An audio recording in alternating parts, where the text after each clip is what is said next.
आप देख रहे हैं NR न्यूज की आवाज, खबर सच के साथ। नमस्कार, मैं हूं विजय पंडित। आप देख रहे हैं NR न्यूज। श्रमजीवी पत्रकार एसोसिएशन के अध्यक्ष श्री ज्ञान प्रकाश पांडे जी ने अपनी टीम के साथ कावड़ मेला सकुशल संपन्न होने पर हरिद्वार के जिलाधिकारी महोदय श्री मयूर दीक्षित को चुन्नी और स्मृति चिन्ह देकर सम्मानित किया।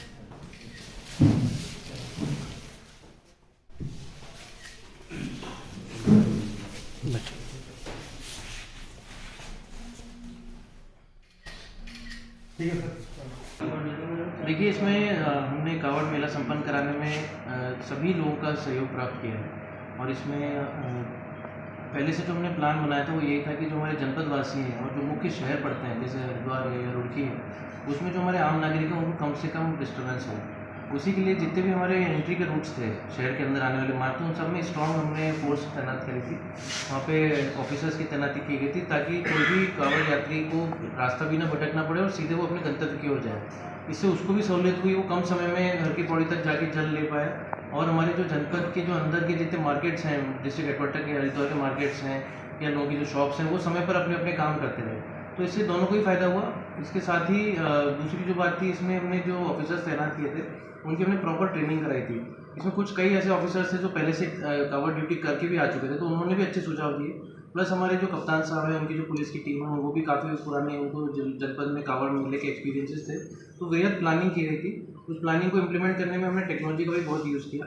क्योंकि पहले हमको जैसे एक जगह बैठ के पता नहीं चल पाता है कि कहाँ पर कितना जाम लगा है, कहाँ से एंट्री हुई, लेकिन हमने 8 ड्रोन्स लगातार फ्लाई किए पूरे एरिया में। और उस ड्रोन्स के माध्यम से हमने अपने ऑफिस में बैठ के या कंट्रोल रूम में बैठ कर ये देख लिया कि कहाँ पर ड्यूटी बढ़ाने की ज़रूरत है, कहाँ कम करने की ज़रूरत है। एक भी कोई भी गाड़ी कहीं फंसती थी, जाम लगता था, तो तत्काल उसको रेमेडी करते थे। तो सर, कूड़े की बात की जाए तो मतलब कुछ ऐसा आगे हमें देखने को मिल सकता है कि जो एक पर्टिकुलर जगह या डस्टबिन वगैरह लग सके, ऐसा कुछ? देखिए, हमने कई डस्टबिन लगाए थे और कई जगह हमने कचरा उठाया था। 18 तारीख तक हमारी जो कावड़ पटरी हो या हमारी जो घाट है लगातार साफ होती रही। लेकिन 19, 20, 21, 22 को जब अत्यधिक भीड़ हो जाती है तो हमारा जो प्रायोरिटी होती है वो क्राउड कंट्रोल की होती है, क्योंकि भगदड़ की स्थिति उत्पन्न ना हो। उसके लिए फिर हम ट्रैफिक मैनेजमेंट प्लान जो हमने इम्प्लीमेंट किया, उसमें कोई भी बड़ा वाहन हर की पौड़ी के आसपास अपर एरिया, अपर रोड और पंचदीप आदि में नहीं जा पाता है, क्योंकि वहाँ पे एक्सेसिव गाड़ियाँ, डाक कावड़ और भीड़ हो जाती है।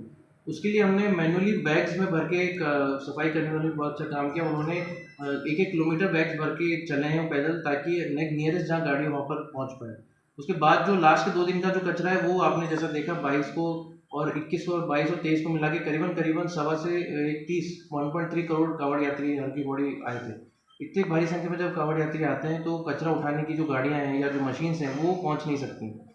तो उसी क्रम में फिर हमने 23 की शाम से जैसे थोड़ी भीड़ खत्म हुई थी, हमने बहुत वृहद सफाई अभियान चलाया था। सभी घाट अब आज देख सकते हैं पुराने स्वरूप में है और सभी हमारे नेशनल हाईवेज हों, पार्किंग्स हों, सभी में युद्ध स्तर पर सफाई अभियान चलाया गया है।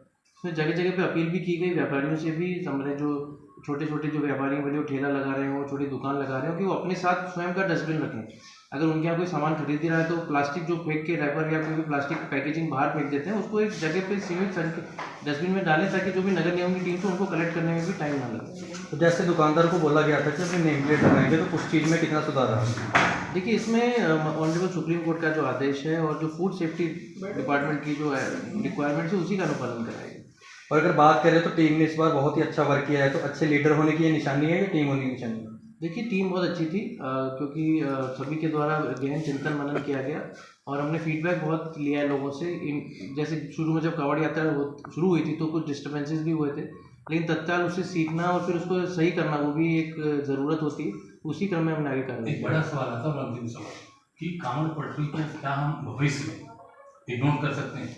देखिए, मुझे ऐसा लगता है और हमने डिस्कस भी किया है पुलिस अपने काउंटर पार्ट्स के साथ कि कावड़ पटरी को यूज़ करना ज़रूरी है, क्योंकि पैदल संख्या में बहुत कावड़ यात्री आते हैं और उनकी सेफ्टी के लिए भी बहुत ज़रूरी है कि उनको एक अच्छा सा एरिया, एक सेफ एरिया मिले जहाँ से वो अपने गंतव्य पर जा सकें।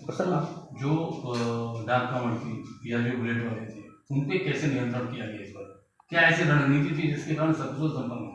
देखिए, इसमें जो मंगलौर का जो थाना है, वहाँ की जो पुलिस है, वहाँ पर उन्होंने बड़े डीजे की एंट्री पर काफ़ी सख्ताई बरती थी, कई डीजे हमारे जो बॉर्डर पे आ गए थे, लेकिन उन्होंने उन डीजे की जो साइज़ है उसको लिमिट कराया बॉडी की साइज़ के बराबर। कोई ऐसे बड़े डीजे जो बॉडी बिल्डिंग की वो गाड़ी की जो बॉडी उससे आगे पीछे निकले रहते थे वो जाम करते थे और टोल नाके में आदि में भी फंस जाते थे। तो उसको एक तो रजिस्ट किया गया। साथ ही जो मोटरसाइकिल्स का और डाक कावड़ का मूवमेंट था वो नगला इमरती से ही हमने पूरा डाइवर्ट बैरागी में किया और बैरागी के माध्यम से फिर अंदर आए, तो हमारे मेन हाईवे सारे बचे। तो ये आने वाले टाइम में भी डीजे बड़े बंदी रखे जाएंगे? बिल्कुल, इसमें बिल्कुल स्ट्रिक्टली हमने पालन किया है कि जिस भी गाड़ी में डीजे आ रहा है उस गाड़ी की लिमिटेड साइज में ही डीजे की बॉडी रहे, जो भी मोटर व्हीकल एक्ट का भी उसमें प्रावधान है, ताकि कोई भी आगे जाम की स्थिति और एक्सीडेंट की स्थिति ना हो। तो आने वाले टाइम में क्या क्या सुधार मिल सकता है हमें देखने को? देखिए, आने वाले टाइम में और सुधार जो होगा उसमें कुछ हमारे नेशनल हाईवेज नए बनेंगे, उससे हमें राहत मिलेगी। कुछ नई पार्किंग्स हमारी डेवलप होंगी, कुछ पार्किंग्स को हम उनकी समतलीकरण और अच्छा करेंगे ताकि वहाँ जल भराव की स्थिति ना हो, और साथ ही ट्रैफिक मैनेजमेंट प्लान में और हम टेक्नोलॉजी का यूज़ करेंगे। Thank you.